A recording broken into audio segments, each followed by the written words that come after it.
Vladdy Guerrero is not worth $450 million.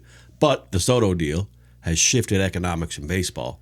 So what would have been $250 million now is $300 to $400 million. Not in a good way. No.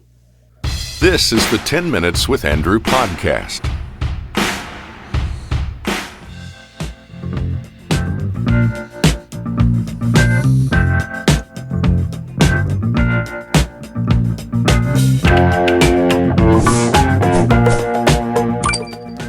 Welcome back to 10 Minutes with Andrew. New year, 2025. I'm, of course, Andrew. We're going to join with Mark Chansey. Welcome back to the show. Happy New Year. I don't know if I remember how to do this. I know. I had to go through the training. I kind of screwed that intro up, that's why.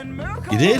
Kind of. I didn't even notice. I didn't, yeah. So the video I showed before we came on, Yeah? we ordered a new fitness mirror, We did. right? Yeah. And a cabinet that holds all kind of weights because we're on our fitness journey again. We are. And I forgot to write down my number, but anyway, that's fine. I'll lie. And it was arrived, so it was a mirror, Yeah. and it's a cabinet, and inside all the weights are that, and it runs on iFit. So you load up a program and you follow along in the mirror, and they're on your screen because there's a tablet in it. Yeah. So that's how it arrived. It was just a little bit damaged. Yeah, just a little bit. Yeah, a few cracks. The whole thing is cracked. Still works, Still works. but not quite the way you want your mirror to look. No, not really. So that was the start to our fitness journey. Maybe someone's trying to tell us something. Maybe. We shouldn't be wasting our time with this. Just be comfortable with who you are. Be comfortable with who you are. So how was Christmas? It was good. Yeah? Fast. Any good gifts? Yeah. That's a tough question because Bunch of new I'm merchandise. sitting here. That's true. Oh, you got some new merch? I did.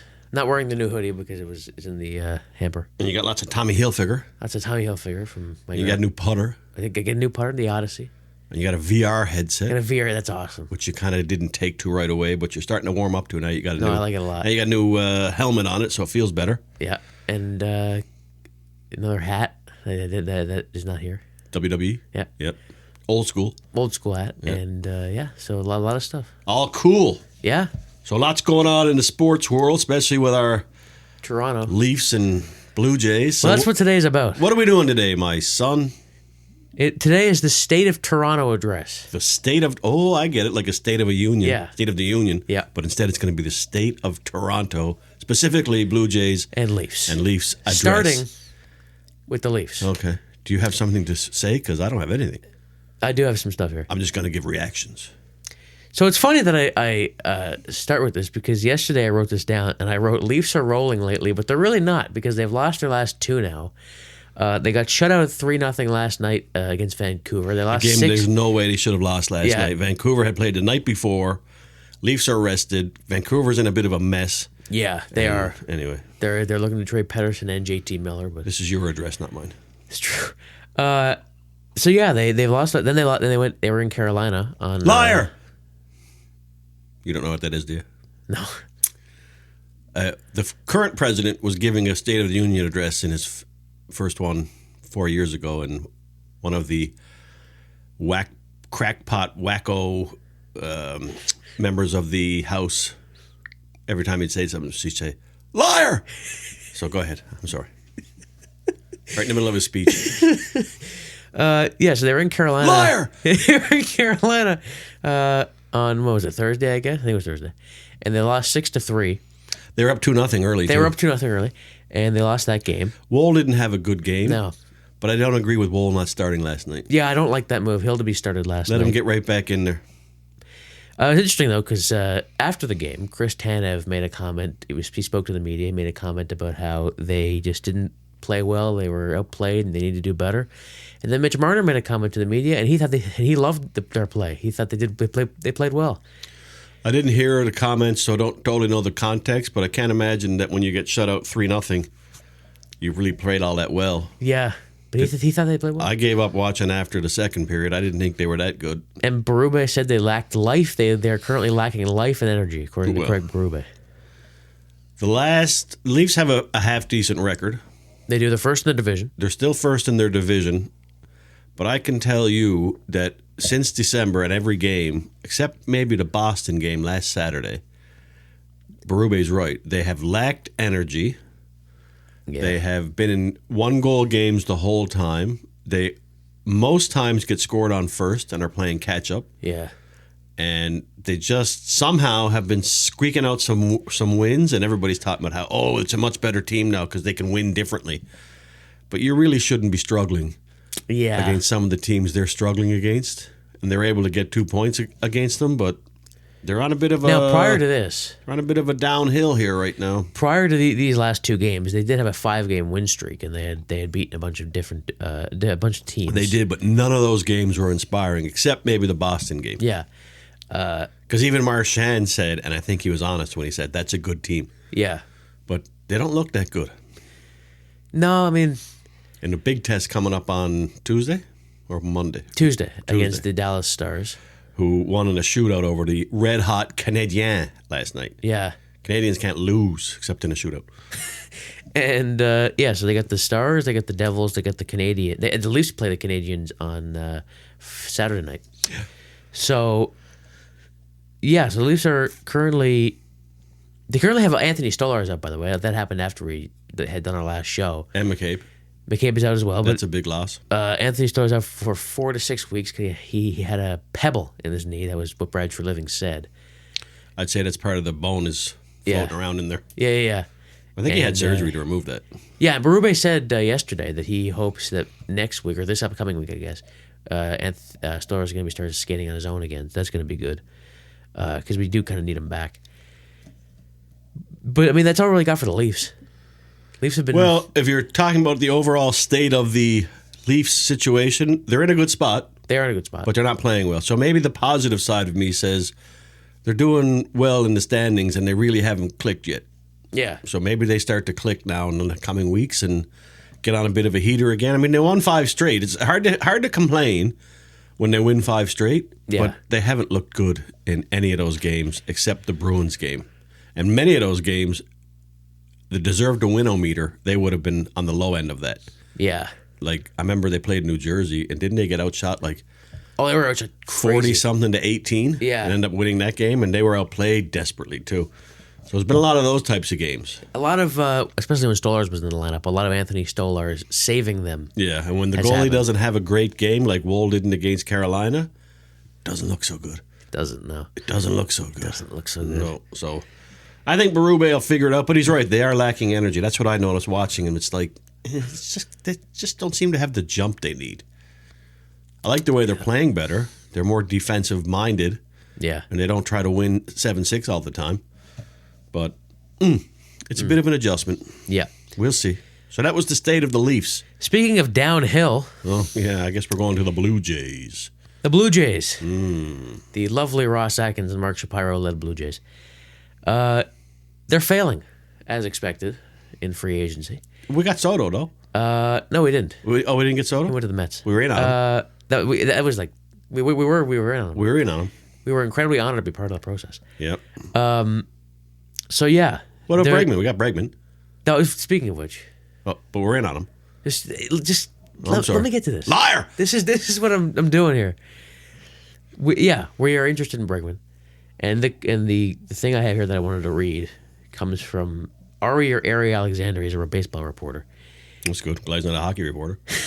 And he said, latest on Alex Bregman. 3 teams have emerged as serious suitors for the Gold Glove third baseman. The Detroit Tigers, Boston Red Sox, and Toronto Blue Jays have been described as very, very real possibilities for Bregman by a league source. Go! Jays are in on him. They're in on him. If I were Bregman, I'd be thinking Tigers. Yeah, I think that's where he's going. They were like the Cinderella story last year. Yeah. Came out of nowhere, and I'm Bregman thinking, that's something I'd like to be part of because they got a lot of upside right now. Now, speaking of people that they're in on, because there's another one. Oh.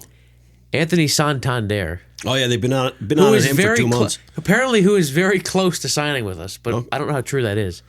So is Ohtani. In fact, Ohtani was on an airplane for Toronto. Remember that? That he actually wasn't on. But yeah, he didn't. I guess he bailed halfway there. He must have jumped out. Yeah. Anthony Santander is a player who has similar teams interested. This is the same guy, by the way, tweeted this. With the Detroit Tigers and Toronto Blue Jays showing interest in the switch-hitting outfielder. And Toronto has an offer out to Santander, a league source tells me. The Angels are also interested, and the Astros are an unlikely landing spot per league source. That's about as much as we have for the Blue Jays right now because it's They're in on him. He's kind of quiet, but they're having the back and forth with. You got Vladdy there? No, I didn't No. actually. That's a good point. I didn't put Vladdy there. So but they settled They with him agreed on a number for next year, 28.5, and apparently he wants $480 million over how many years? 450. I think that's. $450 over. I don't know how Did many they years. say? Didn't say how many years, but I They, would think they were like 10. offering around $350. Yeah, But now we hear that they may be willing to give him an offer much closer to what he wants. Yeah. And if they do, guess what? but Bad move. bad move. Yeah, Vladdy Guerrero is not worth $450 million. But the Soto deal has shifted economics in baseball. So And, what would have yeah, been not in a $250 good million way. now is $300 to $400 million. not in a good way. No. They're going to overpay. They're going to overpay greatly. They got to do something. They got to. Have you got Hoffman there? This is the crazy story. This is what I Okay. want to talk about. Because this is what they're doing now. So we signed Jeff Hoffman, who's a relief pitcher here, by the way, a couple days ago.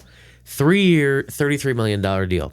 And at the time, everybody thought it was a good move because Jeff Hoffman, he's been in Yeah, the good numbers. he's got great numbers. He's an all-star reliever. He came from the Phillies, and used to be with the Blue Jays. Actually, he got traded away in the deal that sent Tulowitzki to the Blue Jays. He was traded to Colorado in that trade. Yeah, he has good numbers and everything, and everybody thought, well, that's a good move that they made. I mean, it helps the bullpen a lot. He's going to probably close a lot of games for us. He's going to be one of the. Because we don't have a closer. We don't have a closer.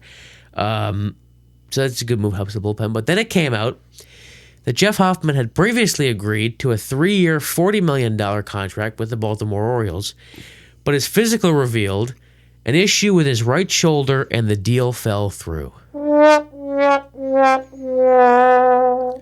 And our crackpot GM, he's more like a crockpot, actually. Our crockpot GM swept right in there and got him. Got him right away. For probably more money. Yeah. We're going to give you more now that No. It was $7 million less. Okay. Well, I suppose it would be. Yeah. When one team says, you know what, we're bailing on this because he can't pass the physical. Yeah. Wow. Okay. Well, that's a risky one. It reminds me, remember a couple of years ago when Correa was a free agent and he signed with the Giants at first and then something happened with his physical and then he went to the Mets, something happened with his physical, and then he went back to the Twins. Yeah, and he was fine. And he was fine. So maybe he's fine. Maybe. But it does seem like such a Blue Jay thing to do. They're so desperate to sign someone and say they've got something done Yeah. that they didn't even bother being concerned about the physical failure. Like that's just, it's bad. That's it. Maybe he might be fine. And yeah, I mean, he has good numbers, but I mean, and we also signed Jimmy Garcia a while back. So like we've made 2 moves to the bullpen. There's the cat, and They don't have a closer. we still don't have a closer because Unless Chad Green's our new closer. yeah, Jordan Romano, who was our technical Gone. closer, he's gone to the Phillies. So it's kind of interesting because our bullpen is very, Weak. very weak. I mean, Yeah, and so's our batting so's line. our offense. Yeah, Our offense is very weak. Our defense isn't really that solid yet because we don't have anyone on third base. it's true. We kind of have a second baseman that we got from Cleveland that we're not sure if he's any good or not because he used to be great, Yeah, right? Jimenez. Jimenez? Jimenez. Jimenez? We also Jimenez? got a Liar! We also got a reliever from in that trade, the Jimenez trade. Nick Sandlin is his name. He's supposed to be pretty good. But yeah, our bullpen is not very good right now, and we have. I'm assuming we're going to see a lot of the prospects that we got for the Kikuchis and the all the deals we made at the deadline last year. We're going to see a lot of those prospects come up this year because Pitchers we're and desperate. catchers report next month to spring training. And So it's time is getting short. It's interesting on the Vladdy deal because apparently he doesn't want to start negotiating when spring training hits. So that gives them only until March. So it only gives them about a month and a half to negotiate with him. I'm not the right guy to ask, Yeah. but I don't think we should be hitching our wagon to Vladdy. A lot of people think that we should be, but I don't know. I know. I'm probably wrong, and maybe he is the all-star player that everyone thinks he should be, can be, but I haven't seen it. Does he have a couple of years with good numbers? Yes. But when did he put those numbers up? He did it in the COVID year We're hitting the minor league stadiums. when he hit in a minor league stadium with Yeah. no fans. Yeah. And he did it this year when the Blue Jays were out of the playoff run by June. Yeah. And he did nothing until that point.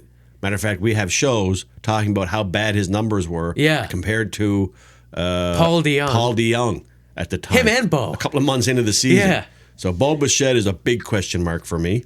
I don't know if he's going to have a bounce back season. I would think what last year was mostly the injuries, and that was affecting his play. because he's been consistent his career. Yeah, because I was talking to one of my friends, and he was saying, man, if Bo could, have a bounce back year, and Vladdy could produce like he did when the games didn't matter last year, and we could get Santander or something, we could probably like finish over 500. And I just don't see it. Oh, you could finish over 500, but that won't get you into playoffs. But how far the Blue Jays? Actually, what he said was he thinks they could be a playoff team. How far the Blue Jays have fallen when we're hoping to get back to 500? Yeah. It was only a couple of years ago our window was open for multiple playoff runs and championships because we were the next Houston Astros without the cheating. Yeah. Maybe we should cheat. Any garbage cans in Toronto, I wonder? But it all ties back to this defense first idea that Ross Atkins is throwing upon the Blue Jays, and it really just has not worked. If you want to look at where the fall started, that was it. Yeah. We're going to be defense first, and we're going to trade away everyone that can hit. Yep. And we're going to bring in people that can stop. Like Dalton Varsho. Yep. Who cannot hit. And we've never had anyone at second base. Same with him. By the way, like people Jimenez, whatever. You got something in your mouth? No. Jimenez? Jimenez. I don't know if it's Jimenez. There's a golfer that is spelled the same way, and it's actually Jimenez. Yeah. But I think this might be Jimenez. No, it's Jimenez, yeah. Okay. So it's just a joke. This Jimenez guy that we got, people don't seem to understand. This guy, he's not an offensive player. He's another defense first player, and he has a terrible contract. He's supposed to be outstanding defensively. Yeah, just like Dalton Varsho. And he had, I think, one good year offensively and made the All-Star team. Yeah. But he hasn't hit the last few years, so yeah. Sounds like a perfect fit for the Blue Jays. It does sound like a perfect fit for the Blue Jays. You're good defensively and can't hit. We want you. It's just like, I'm just looking at this Bregman thing. It's like the Tigers, Red Sox, and Blue Jays. Like if you see the Blue Jays in the mix with the Tigers and the Red Sox, you're thinking, what are they doing? Jays are in on everybody. And speaking of the Red Sox, by the way, Bob Nightingale wrote a piece the other day about Vladdy. And if he doesn't sign, I think it's like by spring training or something, he could see him in a Red Sox uniform in 2026 because, according to friends of Vladdy's that Bob Nightingale has, I guess, talked to, he wants to play with the Boston Red Sox. So if he doesn't re-sign, I'd say he's probably going to go to the Red Sox. I'll trade Guerrero for Devers. They're not getting that. That's one of his friends. That's why he would want to go there, I would think. But I'm hoping to be proven wrong. I'm not a Vladdy believer at this point. Me neither. And at all. Yeah, I mean, this team is very defense driven, and like the last big free agent signing we made was George Springer. Like that was COVID, and look how that turned out for us. It just didn't turn out well at all. Well, if he has a bounce back year and Vladdy plays well from the start, and Bo has a bounce back year, and they find a catcher that can hit but Kirk is really good. Yeah. And maybe we get a third baseman, and we got a second baseman. If maybe he can hit, and if Varsho can start to find how to hit, we might be all right. Yeah, you know what the saying is? If you're balls. Yeah, I know what the saying is. Yeah. She'd be your uncle. And that's true. Like, it's just, I mean, George Springer was, like, he was a dud last year. Like, there were moments I think his average was below 100 or maybe even, like, close to below 100. It was rough. Yep. And, I mean, he's getting older and he's getting paid a lot of money. And another thing I want to mention, last thing here, is the starting rotation that we have, which is what we pride ourselves on not last year, the year before. We were in the wild card series. I'm starting to lose faith in them too, because like Gausman and Bassett, those are the two main ones. They're getting old. Barrios is still like he's the one. Rodriguez, I only saw a few games out of him. I can't really judge him, but he was not good in those games. But we'll have Manoah back. Alek Manoah, I don't want to see him in the majors ever again. Well, we'll see. And like it's just We'll see. So overall, what's the state of Toronto? Like Toronto in general? Like both teams? Yeah. Bad. Yeah, it's not great. Yeah, bad. But Leafs are in a good spot. But at least better than the Blue Jays. And have a chance to go from there. Blue Jays are going to need a State of the miracle. Blue Jays, total F, failure. Blue Jays are going to need a miracle. But do we think that after this season will be the end of Ross Atkins? Do we think that? His contract is up. No, Shapiro's is. His is up. Okay. His is up after 26. Well, if it's another one like last year, I got to think they're both gone. But yeah, I don't know. and Schneider, I don't know. who we still have. Yeah. We're way better off now. And we lost Matt Haig. We did lose Matt What Haig. the heck are we going to do now? We lost Matt Haig. And everyone's out there saying, who the heck is Matt Haig? Exactly my point. Exactly my point. Anything else over there? We got to get to our... Who was just incredible. Just incredible. He was incredible. He was incredible on the May long week, up to the May long weekend. He was. He was so great. incredible all year, they got rid of him. Yeah, he was so great. So we're going to switch now. We are going to switch. We're back on our fitness journey. This time we're going to stick to it. Yep. You got on the scale last Thursday. Next Thursday, you don't have to get on, because it's a birthday week. Yeah. Happy birthday to me. Happy. Oh yeah, happy birthday. You got on the scale, Yesterday was his and birthday. what happened to you? Down 11 pounds. 11 pounds? 11 pounds. Our cat isn't 11 pounds. I mean, yeah, sorry, she's probably around there. That's a ton. That's your first week. You always lose a lot in the first week. Yeah, I was just letting the And first we week. weighed in on Sunday fully clothed, too, with rocks in our pockets. So I didn't lose 11. I lost over 8. I don't remember the exact number. So it was a good start. Yeah. And then we hit the birthday yesterday. We had pizza and cake. So We're not. Yeah. that's why we don't weigh in on this Thursday. But we do that. Birthdays are exceptions. Yeah. We're not going to be. That's smart. We're not going to be stupid. We got to live. We gotta live. Gotta Yeah. live. Have you got anything else over there? I don't. You don't? Not a thing, hey? No. Well, it's good to be back It is gonna be back. for free. Yeah. All right. Take it away. So thank you for listening and watching this episode of 10 Minutes with Andrew. We'll be back. If you found us on YouTube, be sure to like, subscribe, and comment. We'll be back next week with an episode. Another episode. Another episode. All right. We'll see you next week. See you next week. All right. Bye-bye. Bye-bye. Thanks for watching. If you liked this video, be sure to hit the like and subscribe buttons and turn on notifications to be notified when we upload new content. You can also connect with us at andrewchansey.com. Keep on loving me.